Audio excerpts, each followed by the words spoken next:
Good. All right, good morning, everyone. Call to order this meeting of the Finance Committee for Tuesday, November 18th, 2025. To start things off, of course, I'd like to acknowledge that we are on Treaty 7 territory. It's traditional historic lands, the Blackfoot Confederacy, consisting of the Siksika, Kainai, and Kainai First Nations, also the Tsuut'ina First Nation, and our closest adjacent Indigenous neighbors, the Stoney Nakoda, comprised of the Goodstoney, Chiniki, and Bears Paw First Nations. This is also Métis traditional land in the District 4 Battle River region. We're all treaty people, and so we all have treaty obligations to respect and honor all life. Looking to the agenda for today, just before we approve it, I just want to understand correctly. The idea is that we will go after the minutes and we'll go through all the staff reports, and then there will be closed sessions at that time. All right. And we can speak to that at that time. Okay, so I will move approval of the agenda for November 18th, 2025 Finance Committee meeting. All those in favor? See where my councillors are. Carried unanimously. Now looking to the minutes of November 6th, any errors or omissions? Not seeing any then, I will move that we approve the minutes of the November 6th, 2025 finance meeting as circulated. All those in favor? Carried unanimously.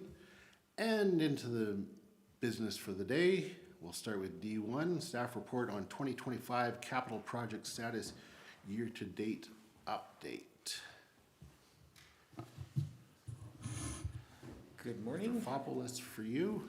Okay. So great. there we go. Can you hear me okay? Yeah. Sorry, the cord is a little short here, but we'll get by. So I have a short presentation this morning. I just want to talk about the 2025 capital project status update report. I'm just going to give a high-level overview of that report.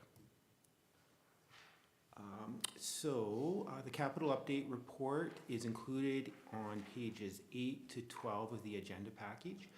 We also handed out a clean copy for everybody to see the details. Just a few notes on that report. Administration monitors all ongoing capital projects, and at the beginning of budget deliberations, we provide the Finance Committee with this update report. Okay, and so I just kind of want to make sense of it, especially for the new councillors, how the report works. So the report details the project number and name for each project, the approved total budget, and then you can see there's a column for the 2025 budget allocation and the cumulative spending to October 31st. Now just keep in mind this only includes spending up to October 31st and everything that's been processed in our accounts payable system. So there's still stuff coming in, of course. Then there's, sorry, I skipped ahead there a few slides. The report indicates, projected date of completion. Also a WIP category, and finally administration has some brief notes on each project, so you can see what's going on with each project there. So I'm not going to go through, there's 158 projects on the thing, so I'm not going to go through it in detail. I just wanted to give you a few really high-level notes. So 158 projects on the listing. 4 of the projects are going to be recommended to be canceled. This will be discussed later today. 55 of the projects are expected to be completed by the end of this year, and then 83 in 2026, 13 in 2027, and 3 projects in 2028 that are included on this listing. You'll note I've underlined projected because it's projected, so that can change, of course. So if you look at the last page of the report, we see that the total budget is $192 million, and so the significant categories of that budget is engineering with $98 million, and water wastewater with $50 million. And I think, because 192 million is a big number, I think I put this little chart in here to kind of make sense of it, just so we understood, like there's a lot of these projects span over multiple years. Cougar Creek Hazard Mitigation Project, its budget is $70 million of that 192, so it's still included on that report. It's substantially complete now. The new fire station, it's done, obviously, but there's still warranty work remaining, so it's still on this report as not complete. And also the other big ticket item is the water treatment plant number 2. Total budget of $26 million. Of course, it's quite underway. Expected to be completed, I think, late this year or early 2026. And I have on there that we spent $20.8 million up to October 31st. I looked this morning and the GL says 21.3, so there's been some more spending since the end of October on that project. Jeff, if I can just add to that, sorry, for the benefit of the new Finance Committee members, Jeff kind of alluded to the fire station staying on this list because it's still under warranty. So quite often, and the the water treatment plant too, you'll see the same thing. Even though the project's complete and operating, it will stay on this list until that warranty period is ended. So that allows us to address deficiencies or anything like that that was unforeseen after completion of the project. So it is a bit of a nuance with some of the multi-year projects. Thank you. And so just some other little stats to make sense of it. Again, $192 million total budget. Of that, $136 million has been spent. And so if we exclude the flood recovery insurance projects, there's a remaining spend of about $58 million. So we have about $58 million left to spend on these projects. Just some really high level points there. $40 million of that remaining spend relates to 16 specific projects. Those projects are in various stages of completion. Some are even still in the design phase, so those projects are expected to be completed between 2025 and 2028. So just some really high level discussion there. Yeah, so that really completes the discussion here. Just a quick overview. I guess we just wanted to show how that report is laid out. If anybody has any questions on any specific projects, we could answer them. If not, Yeah, so I do have a question, but it just occurred to me, so I'm just looking it up. So for the sake of new counselors who haven't had the experience last year and every year when we set the budgets, you'll get this capital planning summary. And hopefully you've seen that. And it's the one that flips out and opens up. It gives a summary of all the pages. It gives information where you can find the actual project sheet, and that provides you all the information. So just as a heads up, if you're ever wondering about a project, before you ask administration, open it up and take a look and see if that answers your question. Usually, it'll tell you the amounts, usually the timing, gives a high-level description, and that sort of thing. So my question was around the downtown washroom interim replacement. And I was just hoping, I don't have to read it again here, if administration could just remind me, what can the downtown expect that will look like? And this is interim. What do we foresee is next after that? Yes, so what we are proceeding with, and this was actually a cost-saving measure when we talked about this project last year, is a modular solution.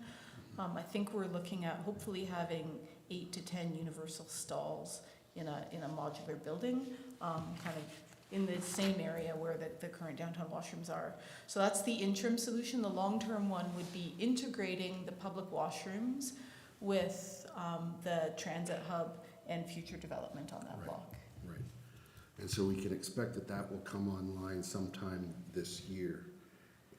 The or interim 2026, solution, yes. yes. The Yes. interim.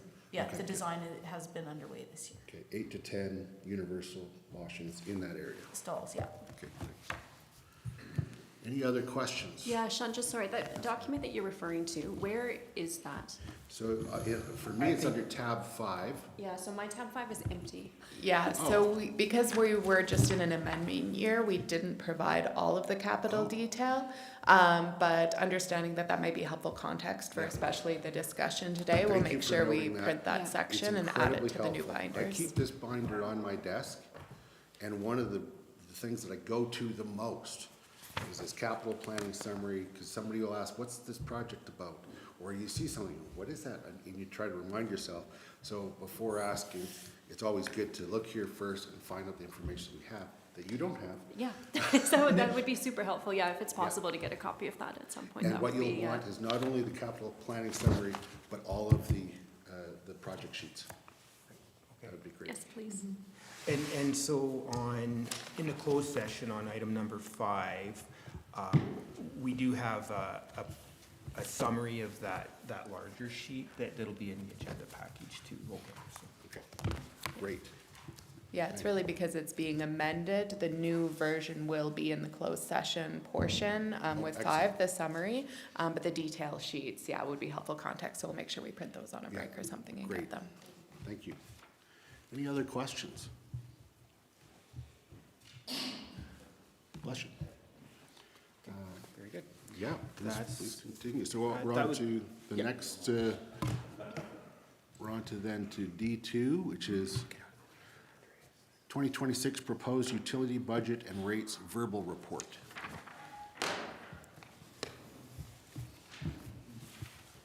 Oh, Andreas is here? Okay.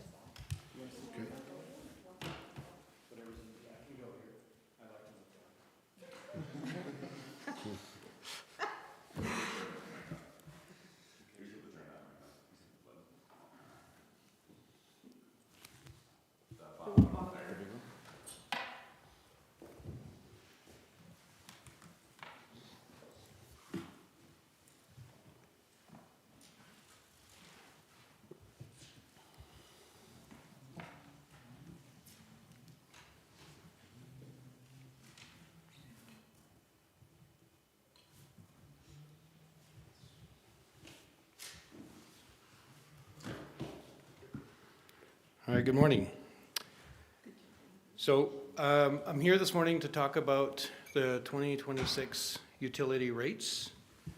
For refresher, the council in the fall of 2024 approved the 2025 and the 2026 rates in the 2-year budget.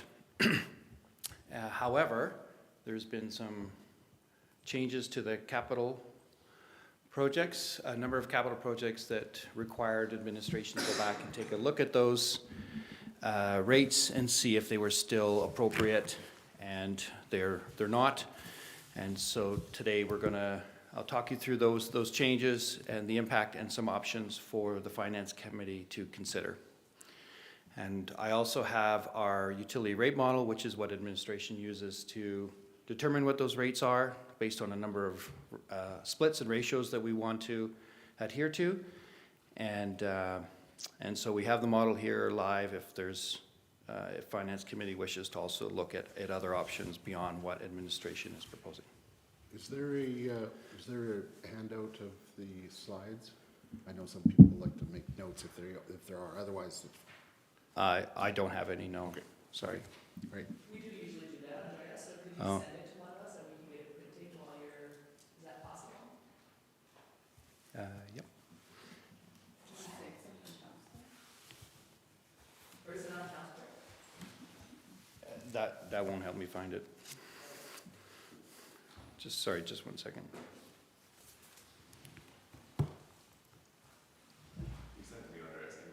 Okay.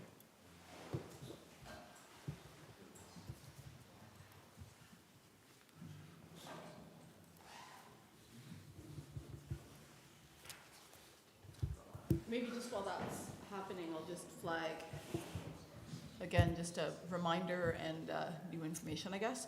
The utility rates for both water and wastewater services and the solid waste utility rates are set by bylaw. So they're approved at the same time as the rest of the budget, but also kind of separate from the rest of the budget approval. So when this does go to council, there'll be, in addition to the approval of the amendments, there'll be a bylaw that needs to be passed, and then that is what sets the rates. So, yeah, fun fact. Thank you.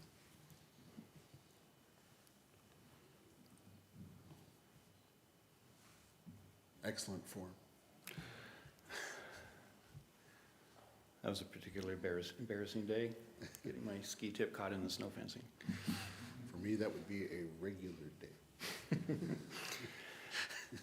Okay, so when we look at the rates, part of the budget amendment process was when we look at the utility is we look at our operating expenses. So as I mentioned, it's really just the capital. So the operating, nothing's changed around those expenses. The capital plan has changed. The growth projections are unchanged as well as we largely predicted where they would go in terms of account growth and water consumption.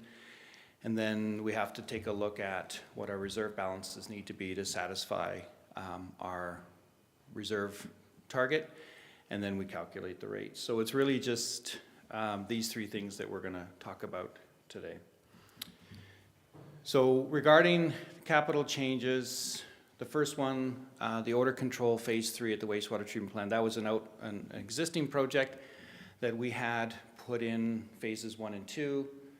The previous council back in October approved a scope change and a phase 3 change with an additional $5 million. So that one, we had at the time indicated we would be putting that in the rate model and what the impact would be.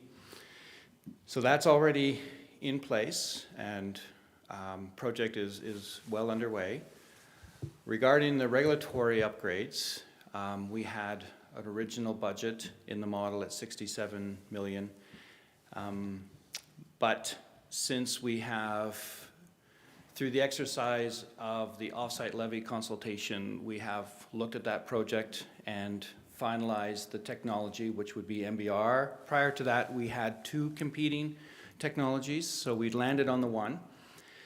And at the same time, we also added in light of the previous project, a holding tank for this and treatment for current status. We had to also add that for future. So there's a little bit of a change to the project, and then updated it to 2025 pricing at the same time. So when you do all of those, you have an updated price of $103 million.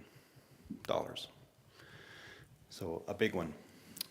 Railway Avenue, for both the water and the wastewater deep utility upgrades. We've had some revised construction costs supplied to us from the engineering team. And so they're asking for those, in order for those projects to go forward, that we would need additional funds as well. And about $3.5 million combined, that's what it was previously. So now we're closer to 8 million. And so the delta is about $40 million difference. So a huge impact on the utility. And the reason why we're here today, it was not going to, the utility would be in a very dire situation if we didn't make any adjustments for the 2026 rates and we waited till 2027. And then some good news, there are 3 projects that are to be canceled as well, budgeted about $12 million. So the first one, as I mentioned, we had 2 competing technologies for the wastewater treatment plant. We were going to do some testing, and we've decided to go with the MBR technology and forego the testing. So about an $850,000 savings drawn from the reserve. A consultant had let us know that there was a strong belief that there was need for a 3rd clarifier at the wastewater treatment plant expansion, but needed further testing to determine that. So we've done the testing, it's not needed, so that's a $10 million cancellation. And then, as I mentioned, we're going with an MBR system versus the current BAF system, which is the primary treatment for the wastewater treatment plant. So the MBR is membrane, a membrane system, and it's going to replace the BAF system, which is biological aeration filtration. The BAF system is two pieces, and the intermediate transfer pump was moving water from one side to the other. So since we're no longer needing that system, we no longer need that upgrade. Thanks for this, Andreas. So there's the BAF system, which is our old technology that we're still using, and then we're going to MBR. I think I recall in prior term, like the BAF system was less prevalent across the province than MBR. Is that correct? Yes, I think even at the time we went with the BAF system back in the mid 90s, there was only 2 in the country. So it's not very common practice. MBR is the most common type of treatment system in the country. Okay, so and we're, the U.S. So we're more aligned with like the rest of the province for going MBR. And Yeah, and it's partly one of the reasons why we chose that one as the one we're going to go with, because less regulatory hurdles as well. It's For sure. known by the regulators, so much easier to move through. okay, and on the previous slide with regards to the bump in pricing for railway deep utility, was that for scope change or more just like the cost of building is now? Is that inflationary hit? And I believe most of that was just actual construction, like submission prices Right. from contractors, yeah. okay, so Things have gone up. 2.5 times. Okay, thank you. I mean, you can really see it with the wastewater treatment plant. The original budget was a very high level design and like a costy estimate, and just simply, so we haven't changed it too much. Maybe it's a little bit more clear what it looks like, but just simply 3 years, 4 years of construction inflation has had a huge impact. Like the cost of concrete is very expensive. Right, thank Yeah. you. So just, while we have stopped, just a process question. For these canceled projects and for any increases to budget, will these be provided to us on Thursday for Finance Committee to consider and approve, or? Yeah, is the that- thinking is that we'll ask the finance committee to make all the motions on the 20th, Yeah. including these. Perfect. Yeah, Okay, so today's just getting the information to you, answering your questions. great. But rates won't come to us, that actually comes to council in the December meeting when we're approving the budget. Correct. I believe we'll walk through rates today. Yeah, it would be really. But we don't make any motions as a Correct. finance committee on rates usually, okay? But it would be helpful to get a strong nod that there is a preferred approach, Okay. because there's quite a bit of background work that needs to be done. Yeah. Thanks, Ben. Your worship. Yes. Just a Councilor. formality question, yeah.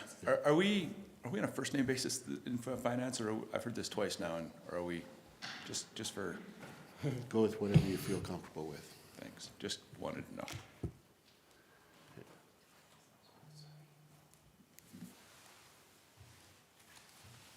All right, so those are the changes to the capital, and they do have an impact. And so, previous council members will have seen the next couple of slides, but it's generally our approach. We don't really look at what the rates are. We look at the revenue that the utility needs to satisfy all the operating and capital expenses and the debenture payments, and then the contributions to reserve the capital plan, so that by year 5 we hit a certain target. That's been our approach for a long time. It's largely worked, and so back in 2024, our revenue that we needed to satisfy the utility was about $14 million. We're also in a transition from a target of $6.5 million in the utility to $8 million. Is where we believe we need to be to keep pace. And so that's another thing, because that's a slight adjustment, and that change takes place in 2028. So you'll see you'll see that in a further table or graph. So the current budget for 2025 is 16.1 million, and the current budget for 2026 is 18.7. So after we make all of those changes, we realize that we need to increase the revenue to satisfy the budget for 2026 from 18.7 to 19.3. So about a $600,000 change. And then, of course, we go through the exercise of doing a comparator between the water and wastewater side, the fixed and variable side, and then the residential and the commercial accounts as well. And so when we place this out on a graph to see where our reserve balance is, you can see the red line down at the bottom is what the reserve target is, and you can see in 2028 it bumps up from 6.5 million to $8 million target that we want to hit. And based on our preferred option that we're going to share with council, this is what it looks like right now. So you can see by year 5, which is the dotted line at 2030, we actually hit the target at 8 million. And then I wouldn't really spend too much time thinking about the stuff to the right of that. That's a dream. Yeah, that line that goes up, that's just because it, I think, is because it really hasn't been assigned to projects then. And so it does come down. If we didn't have any more projects, that would what it would look like. Yeah, Right. we do have a lofty unplanned line of projects, but yeah, that one there, it's really, I would say between 2025 and 2032 is really what's important, what's right in front of us right now. And it's similar to what we've done in the past. Again, by year 5, if we can hit that target, and like I said, it's been bumped up by 1.5 million in 2028. That's been our approach, and it's large. It actually works really well, unless we have significant changes like we have for 2026, which I think is an anomaly year for that.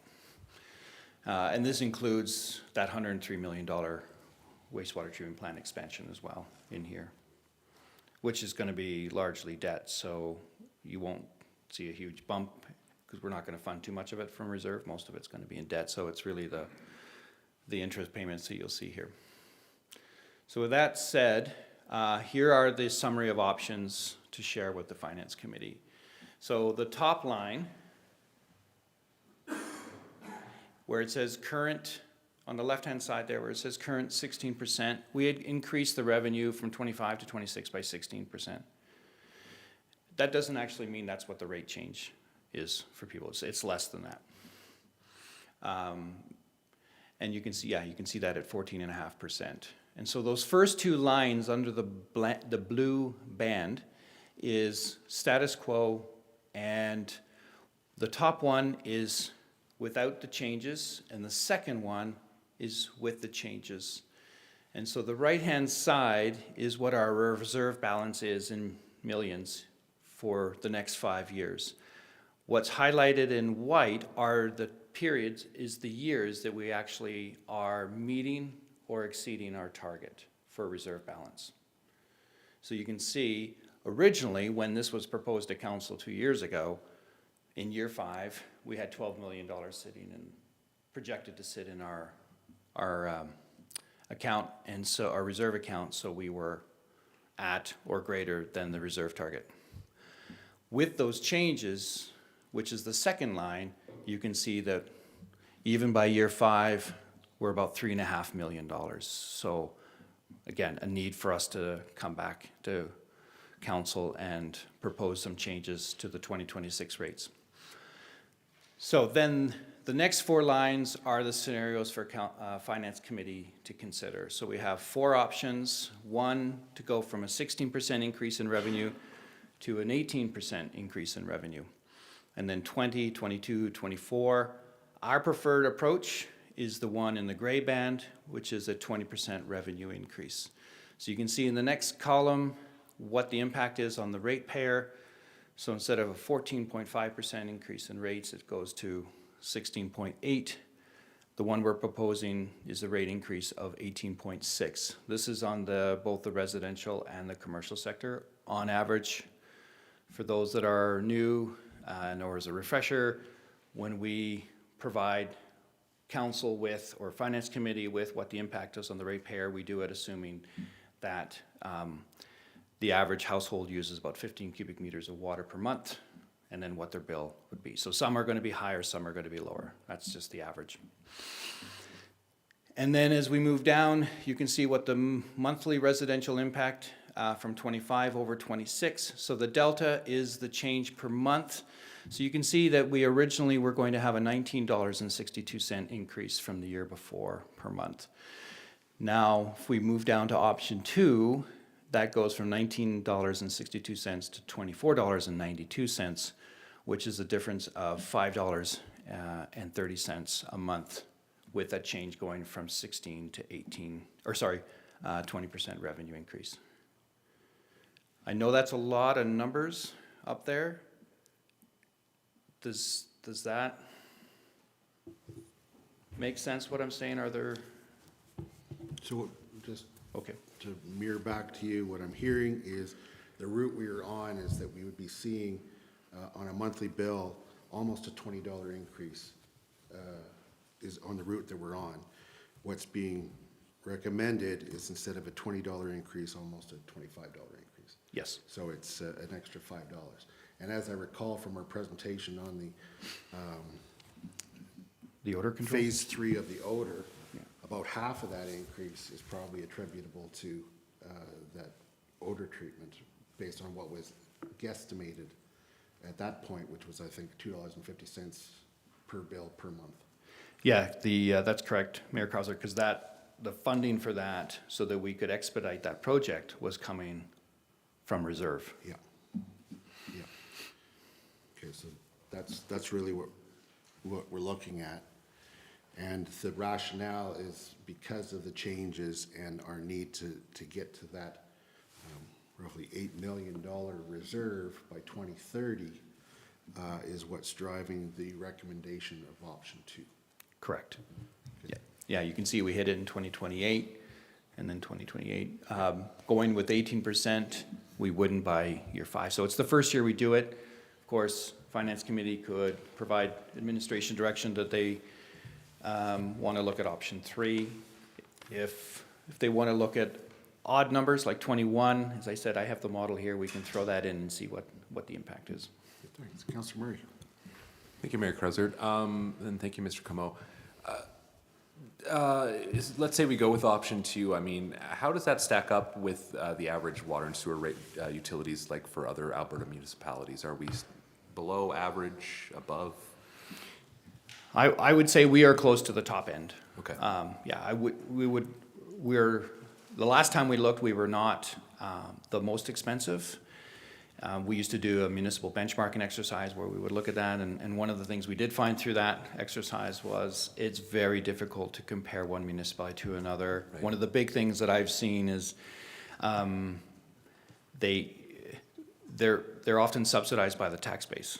And so some do that, they don't disclose that, and so they're artificially low, and other things happening out there too.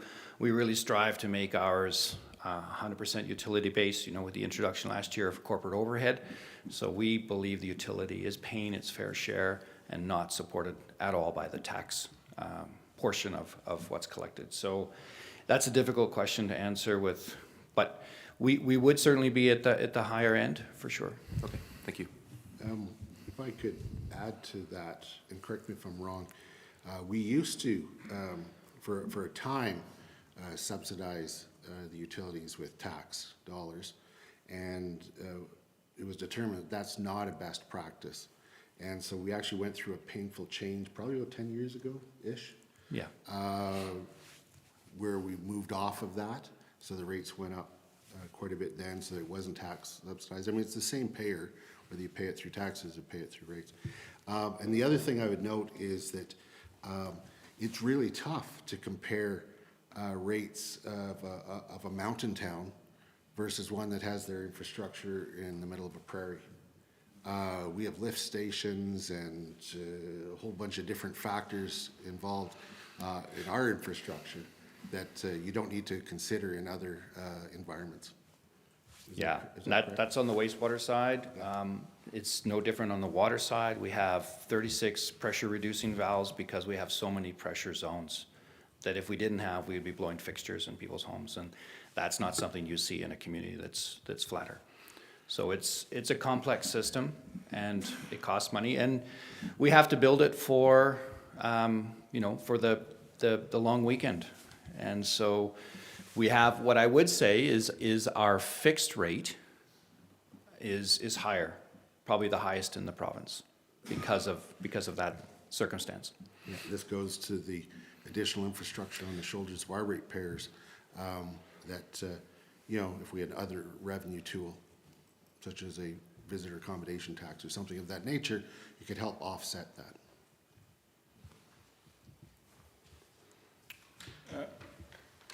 Sorry, just on that, I'll also, sometimes you'll hear, when we raise that, we hear ministers or other communities say, well, you get that, when people come to your community, they're flushing toilets or drinking water, so you get that back through the rates. But that's not actually how it works, right? The rate that they pay for the extra flush or whatever doesn't add up to the full increase around the infrastructure. So it's important when we talk about that also to be prepared to kind of explain that in detail, because the assumption is that the rates pay for the infrastructure, but the infrastructure cost is spread out over all users. And so it actually is, there is quite an inequity. Yeah, in it. they pay a portion, for sure. But it's small. Councillor Graham. And I think the other point here is too, if it was tax-based, then there's a lot of properties that wouldn't pay taxes to fund these sorts of projects. So utility rates are fair across the board, and there's no exemptions. You mean exempt properties? Exempt properties, yeah. Yeah. Sorry. Yeah. There's a few of them. Yeah, having separate utility and having it metered is best practice for equity, for sure. So I'd be interested in hearing from councillors as to, with regards to option 2, is that something that is palatable? No rate increases feel good. But is that something that's palatable, or would you prefer a different option? Councillor Forbear. Given that I've only just seen this, and it's a verbal report that was presented today, I would like to think about it. Thank you. Well, this isn't choosing for sure, but administration's indicated they need to put in a lot of work. And so this is just sort of giving a sense of, based on what up there, I mean, should they be putting the work towards that, or should they be maintaining the status quo? So I have a suggestion around that, if that's okay. So I think what we could do, and I've made a note of it here, is on Thursday, which is the day for motions, what would be helpful is on Thursday, if you could give us direction on which option to bring for the budget, that would be helpful. So it gives the councillors who need a little bit of time some time to think about it. And then if the finance committee could direct administration which option you'd like us to bring for budget approval, then that'll give Mr. Como and his team and the finance folks time to work on that report. So that's a good proposal. Let's do that, but I'll leave it to administration to make sure that that comes back to us with the wording that's needed. Thank you. Okay, any other questions then or comments at this point?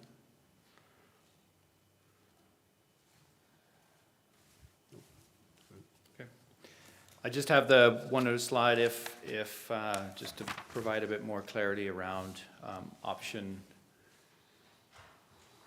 2 that we were proposed. This is a summary of what those rates would be, what they were in 24, what they're currently in 25, and option 2 changes in 2026. So you can see even a 20% actually only means an 18.4, and as Mayor Krauser pointed out, the difference between what we're currently proposing and the adjustment we're suggesting, or what's current and what we're suggesting, is about $5, just over $5 per month. That said, I also want to be clear that it's not just a bump in those 2 years.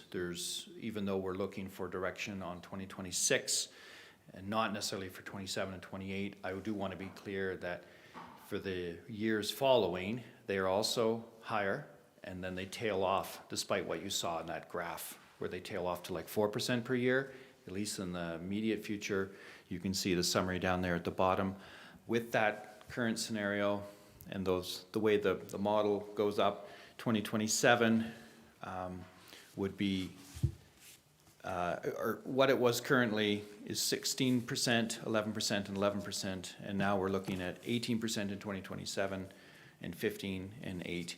That's what's in the model right now. Of course, lots of things could change. We do adjustments each year when we bring the model forward for rates. So that's those are the numbers that are in there currently, likely subject to change, but they're kind of in that neighborhood. And then they taper off to about 4% into the next 25 years. And that's it. Questions? Councilor Graham? The $5 million we spent on the odor treatment, are we looking at, so we've paid for that through reserves? Yes. And are we looking to recoup those reserves with any sort of grant money at all, or are we just? Yeah, when there's grant dollars, we certainly apply. We do have to be strategic. There's very little money available from the province for grant dollars. And I would say this one here, we would likely not apply for grants because it is in order of magnitude quite small. We want to save that for the wastewater treatment plant, which is bigger, and garner more money. Because they're not going to give us, they've historically not given us for every application. They prefer, like, you give them one and you want to give them a big one. So you can get that higher, they give you a percentage, so you get a bigger dollar amount. Well, So if you do all the smaller ones, you'll likely only be successful with one and you'll get less money. Well, we're going to give them a big one. Yes, we are. Okay. Councilor Murray? Thank you. I just, a new person question here. I want to understand how the changes upcoming to the offsite levies interact with this number. I mean, is there congruency? Would some of this be borne by those levies rather than the ratepayer? Yes. So looking at the wastewater treatment plant, right now it is about a 50-50 split shared between what benefits existing, what benefits growth. So the existing portion would be applied and funded by the ratepayer, and the other half would be funded by the development. And so we do that through the offsite levy. It develops rates. The unfortunate thing is, before growth can happen, this infrastructure needs to be in place. So we put it in place and we haven't collected any money yet. So the municipality fronts those costs, and then with intent to recoup those costs over time. That makes sense. Thank you. But just to be clear, recouping those costs is part of the plan. Correct. And if we didn't have an offsite levy bylaw, these rates would be higher, Yes. much higher, like double. Double. Yes. Yeah, so like this already takes into account offsite levies. Yeah, if they didn't pay for their share and it was borne 100% by the ratepayer, it would be at least double. It's a good question. Yeah, very good question. Any other questions? Councilor Graham? Thank you, Your Worship. So let's say we pay $100 million for the wastewater treatment plant. As money comes in from the offsite levies, does that money go into reserves, or does it go to pay down the debt that was acquired for those? How does that money flow? Sorry, could you repeat the question just so I make sure I get it right? So we pay up front for the wastewater treatment plant, Correct. let's just say $100 million. As offsite levy money comes in to pay for that, where does that offsite money go? So if it's a project that we've completed with this front-ending concept, so we've built it and they're paying us back over time for Yeah. those completed projects, that money goes to offset the costs of the debt that we take. So if we took out debt for that, would we pay down that debt? We Not don't really. pay it down, it offsets the servicing costs on the debt. If I may, Within the model, how we account for it is we have it as a revenue line. This is off-site development fees. Yeah. And ideally, you want it to cover the debenture costs as an expense for the development portion of the projects. Okay, I think I've. The reality is they never line up, right? Right. Right. So Timing is weird. Yeah. that's right. timing So is- sometimes we're ahead, sometimes we're behind. I think this is a bit of a rabbit hole on how municipal finances work, so I'm not sure how much time we want to spend here, but I think what's important for you to know is that it's complicated. And finance really works with investments and other portfolios to maximize our return. So sometimes we can't pay down debt because of the way the debt is structured, or sometimes it's not advantageous to pay down the debt. And that's what the folks in finance regularly manage on our behalf. So it's also not always an easy in, easy out. It's a complicated picture, and they manage it and the auditors will tell you this, to the best interests of the municipal corporation. Thank you. Great. Good question, thank you. Any other questions? Okay. Then we're on to item D3, livability capital amendments. Mr. Shinbein.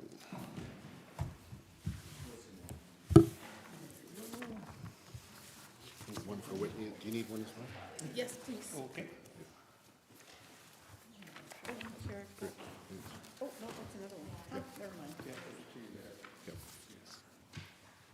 It is a twofer I got. It's a twofer.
Okay, we're ready to.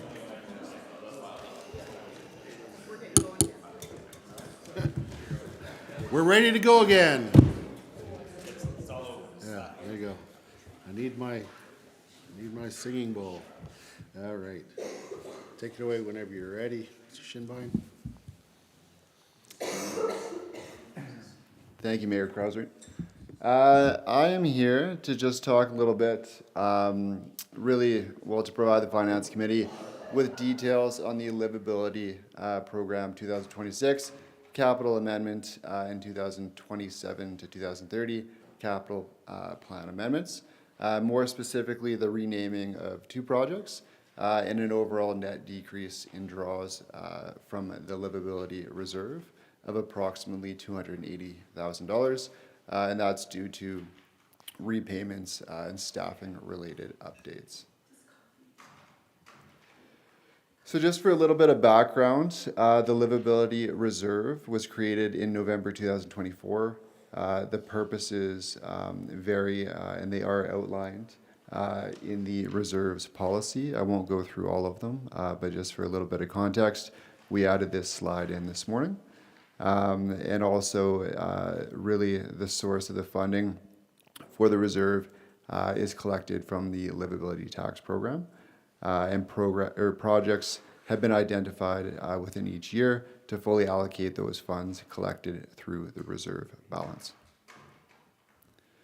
For 2026, you'll see that really we're proposing to rename the previous project Housing in Palliser to just something a little more explicit and specific to some updates regarding that project. So now moving forward, proposing to call this project the YWCA Mustache Lands project. And I think as most folks know, in 2023, the town entered into a land reservation agreement with the province for the Mustache Lands and initiated an affordable housing project, really guided by an approved ASP or area structure plan and a feasibility study proposing up to 330 units in commercial space.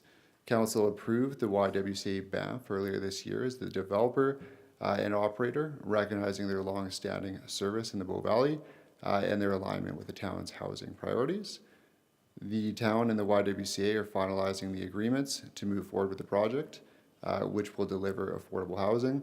The YWCA will be fundraising $150 million to develop the project, and given the benefit to the community and the housing, product that will be delivered, the town does intend to make a financial contribution to this project, which is outlined here.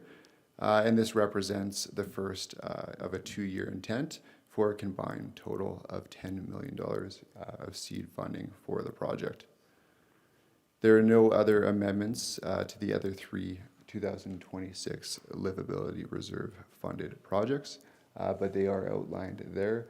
The large area redevelopment plan, Stoneworks Creek mitigation, and the Palliser Crossing pedestrian design.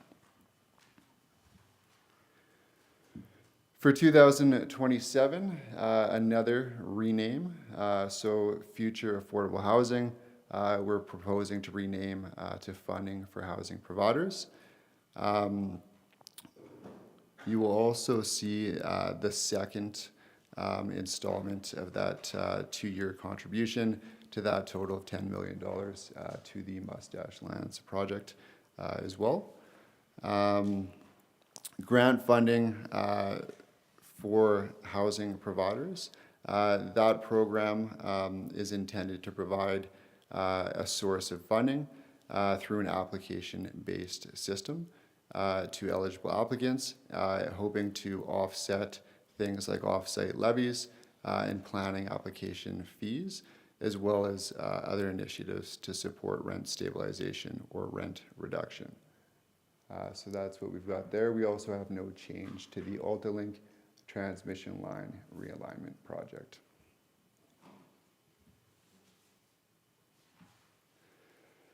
And for 2028, that's really just the final aspect as well. I think there's a minor adjustment in terms of about $10,000, just due to some assumptions around salaries, wages, and benefits. That's what that SWB stands for the programs as well. So again, just looking at a net change in terms of a reduction of about $280,000, and those 2 changes to the naming for those 2 projects. Any questions? So, thank you for that. When we're talking about funding for housing providers and, to offset things like offset levies, planning application fees, and as well as supporting rent stabilization and rent reduction, would an example of that, and it's only one example, be contributions to a CCH project? Yes, no? Yes, in as much as it could cover the application fees for a CCH project, both the development permit and the building permit, and it could also cover potentially their offsite levy contribution. Right, so they could be one of the housing providers.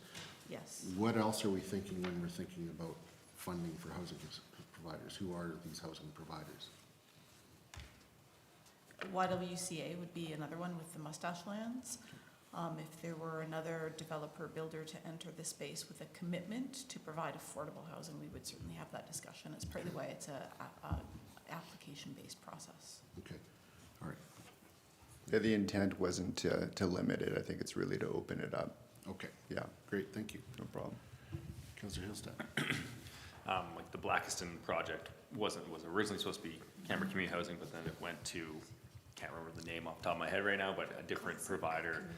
I don't even know if they exist anymore, but Classic Communities out of High River, they do not exist anymore. yeah, I didn't think they did, so that's why I didn't bother with the name, but yes, so it's wouldn't be the first time we've used an outside source Yep. to provide some form No, of housing, so.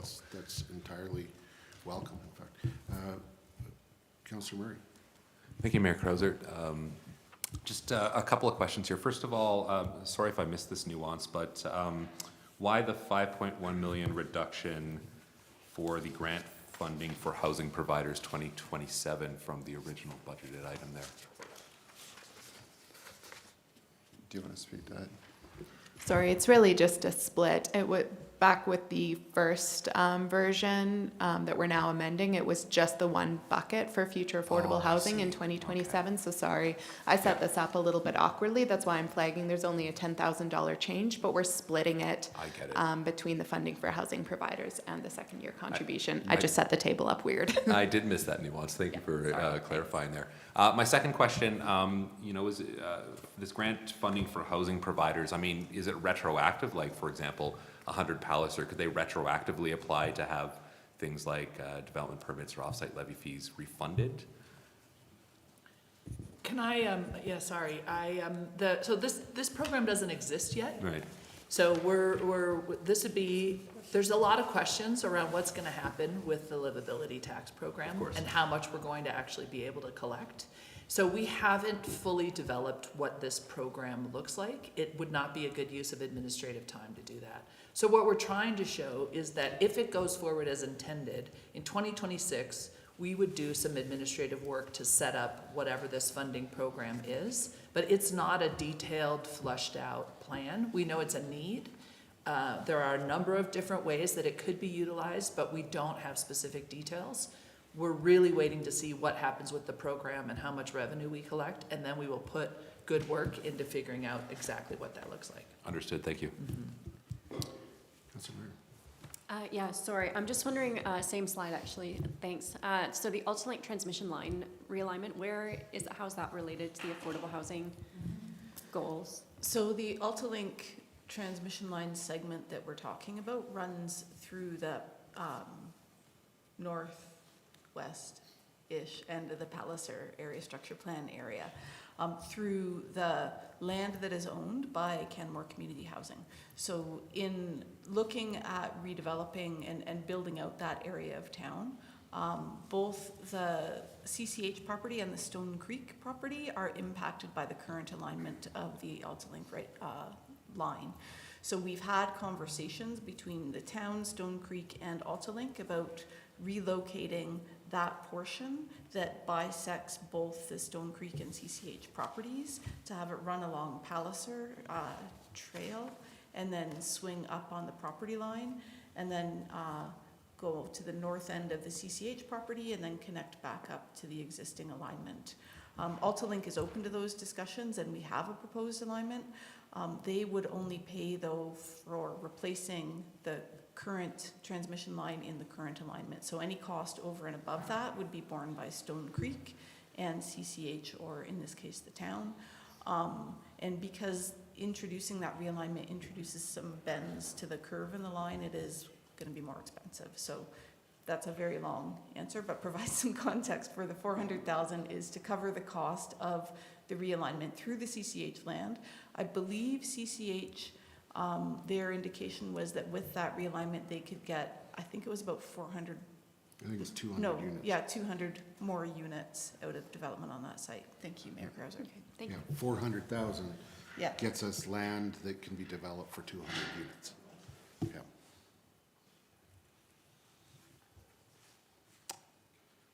Excellent questions. Any others? I don't see any. Okay, so we're done that section then. How are people doing? People need a break? Or should we do one more before a break?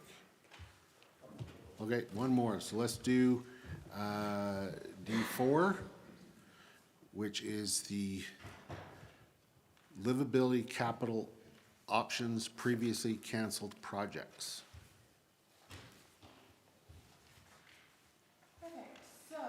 If you could just hit your mic there, please. Watch you drink there. Yeah, there we go. Awesome. Thank you. So back with our initial capital budget draft for the 25-26 budget cycle, there were certain projects that had other identified sources of funding that when we looked at them again, once the Livability Reserve was created, that we then funded through the Livability Reserve. This change essentially created room in our capital budget, and at that time, several new projects were selected to be funded following that change. With the Livability Reserve funding starting in 2026 instead of 2025, these projects were then cancelled with the express direction of council at that time that they be brought back to Finance Committee at this time for further discussion. As a reminder, these were the 4 capital projects that were cancelled. So the first was an IT project for safety management solutions with a budget of $50,000. And then there were 3 public works projects, the wildlife exclusion fence for Lions Park, the playground life cycle for Cary, and the Cougar Creek rink surface replacement. Since that time, we're recommending one of those projects not move forward, the one for the safety management solution. The project's purpose was to implement a comprehensive safety management solution, but it's not recommended to move forward. So since the time that project was initially put forward, the IT and HR teams have explored alternative solutions that might be possible with our existing software. An alternative might come forward in the future if additional financial investment is needed. The 3 that are on the table for Finance Committee consideration would be the 3 remaining projects. So just a little bit of a reminder about each one. So the wildlife exclusion fence for Lions Park is a project that supports the human-wildlife coexistence implementation and action plan, and that would be for construction of a wildlife exclusion fence for Lions Park. For the playground life cycle for Cary, the project proposes replacement of the 32-year-old Cary playground. The design would feature modern play structures and surfaces that address sustainability and safety goals. And for the Cougar Creek rink surface replacement, the rink's current surface was last updated in 2013 and is beyond repair or resurfacing. It requires complete replacement. This project would install a plexi-paved sports surface above the asphalt and would provide a durable multi-use surface for users. So between those 3, that would be a total of $680,000 added to the capital budget for 2026 if all 3 of these were to be recommended for reinstatement. That really concludes the information I was going to present on these items. I'm happy to address any questions, and otherwise for any of these projects to be uncancelled, they would need to be reinstated by motion at one of those future meetings. And so that's where my question is administration recommending them to move forward and will be provided that option? Or is this for Finance Committee members to take a look at, and if they would like to move any forward, they would do so with funding to come from capital reserves?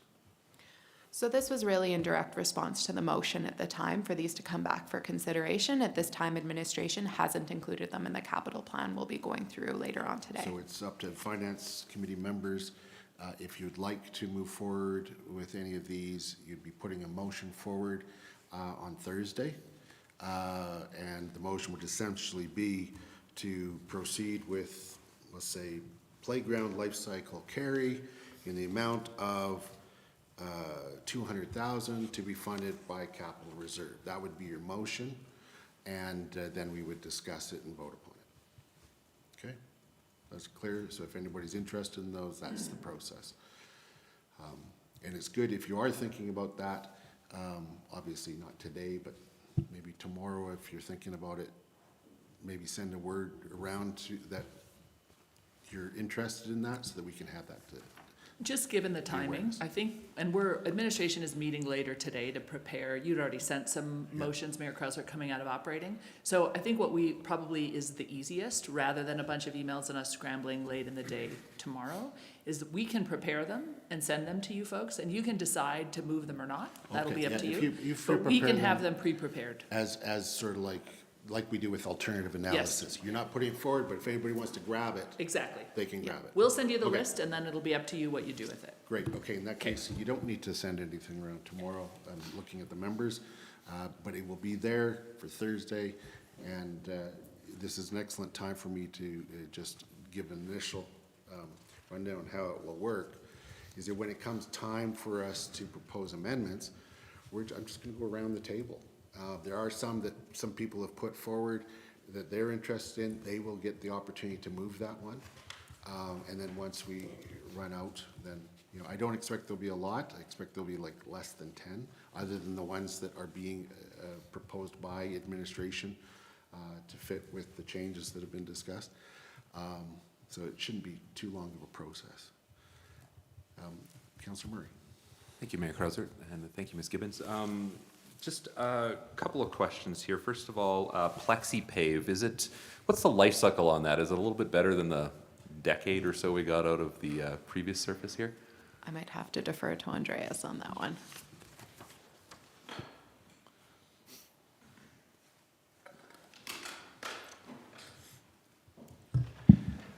Sorry, you were talking about the new surface compared to what?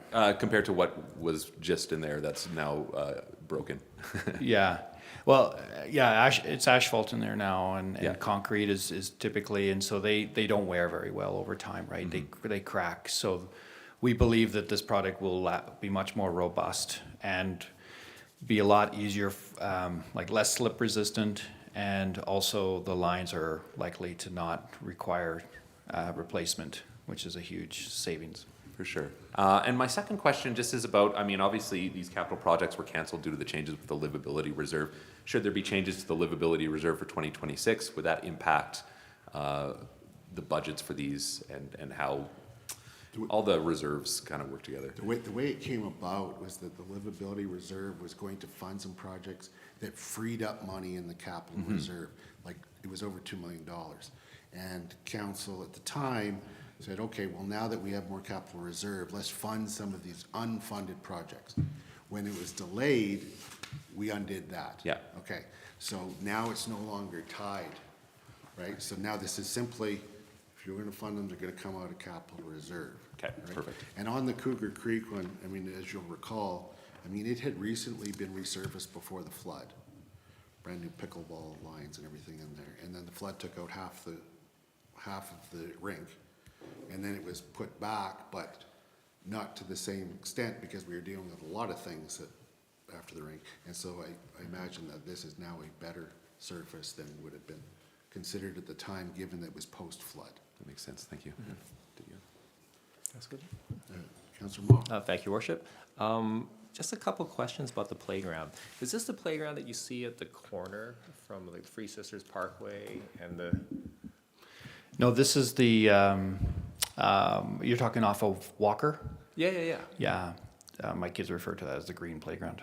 The So green that one's metal, so it's actually still in really good condition. Okay. The Cary playground is when you go into Cary, Okay.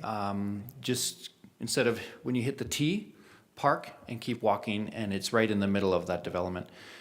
And that one is being proposed, because it is made with pressure treated wood. Almost the whole thing is pressure treated wood. So that's the big driver for that project.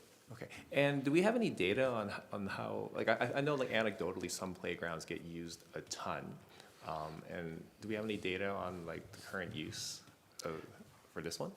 It would be very difficult. It would be purely anecdotal. I live Sure. there. So I can tell you that there's a bunch of new, younger families Okay. on the Okay. street, and I just walked through it this morning, and yeah, no, it seems to be getting more use than it did a few years ago. It goes up and down. Sure, these happen in waves. Yeah. Okay, awesome. Can I just add to that, we don't track use, I don't believe, No. it would be really difficult. For sure. But part of the idea of livable neighborhoods Mm-hmm. is that is playground infrastructure within walking distance of most places where Mm-hmm. people live. So, and to your point, neighborhoods change over time. Mm-hmm. So if we were to make decisions based on use, we could essentially sterilize the neighborhood from future children. Because there's no amenity there. Exactly. That sounds wrong, by the way. Let's not sterilize. Let's not sterilize anybody. So thank you. Councillor Marion. Yeah, I'm just wondering if there's any research or other information available about the wildlife exclusion fence, just as far as any studies that have been done. Obviously, this is new project, or I don't have those details. So is there any background information there? Yeah, that project is born out of the wildlife. Human-wildlife coexistence. The coexistence. So it had, I think, 28 strategies or recommendations that were fairly high level, but one of them was to limit access for wildlife to open green spaces. So that's how that project came about. It would look very similar to the Centennial Park, like that one's been recently fenced, so it would be very similar and a similar driver. We saw that one as the bigger priority. The next priority would be Millennium Park. Okay, thank you.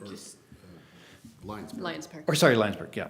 Well, Lions Park and then Millennium Park. Yeah. After that, yeah. Those are the big three, as well as the sports field out at OLS would be another one that's earmarked for the same reasons. Yeah. Okay, thank you. Just for some additional information on that, it was the human-wildlife coexistence strategy that was born out of the regional approach. We did one specific for the town of Canmore that was adopted by council for planning purposes in the last council, so I can share that with the new council members, and our apologies for not building that context into this.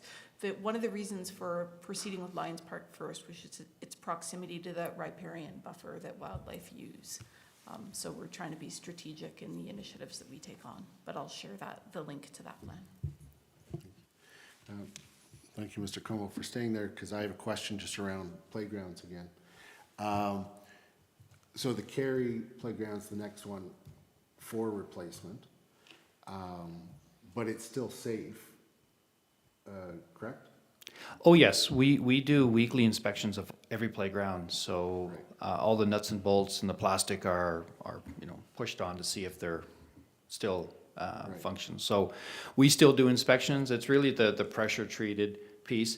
It is older, so the likelihood of the plastic cracking at some point is quite real. Yeah. So it's approaching the end of its life. It should be replaced, but it's not because it's unsafe right now. It's just because of the life. Correct. Sorry, I have one more question about the playground too. Do we have a long-term plan for the playgrounds? Like a schedule over a certain amount of time that we kind of try to adhere to? Yeah, no, that's a good point. I was just going to add that because we have, I think it's 36 playgrounds. The best industry practice is to replace them on a 25-year cycle. So you can see that we're in a position right now that we should be doing more than one a year. So we're every 2 years, and that tends to make us, over time, we'll be falling behind with the best approach. Thank you. Yeah, so just the Cary was one of the every 2 years, so we actually took it out to put us even more behind. But I just wanted to add, in addition to the regular safety checks we do on the playgrounds, there are also fall tests, I forget what they're called, where objects are dropped from the top to make sure that the surface is still intact. So we do, beyond the regular kind of check the bolts and everything, there is more rigorous testing that we do on a regular basis, but also we do the life cycle because we need to deal with the pressure treated wood structures as well. Yeah, that facility has a pea gravel base, so we send staff in addition to the inspections on the structure itself. They will ensure that the areas from up high that children can drop, like there's a pole that they ensure that all the pea gravel is raked in so that buffer, that safety net is still in place. Yeah. Great, thank you. Any other questions? Okay, seeing none, let's take a break until 10:30.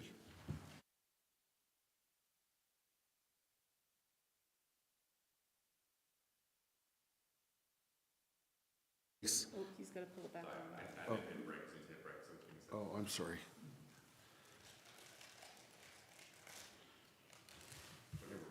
Okay, just before we go into break, the only other items on our agenda are closed session items.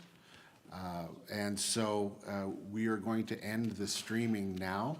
There will be no decisions being made, and we'll go into closed session, then at the end of it, come out of closed session, and we'll be adjourning. So that's why streaming will not continue. Thank you. We'll see you at 10:30.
I move that the Finance Committee close the meeting to the public to prevent the disclosure of advice, proposals, recommendations, analysis, or policy options, development by or for the public body, including background, factual information, and information provided for informational purposes, only in accordance with Section 29 Sub 1 Sub A of the Access to Information Act, and information that could reasonably be expected to reveal pending budgetary decisions in accordance with Section 21 or 29 Sub 1 Sub G of the Access to Information Act.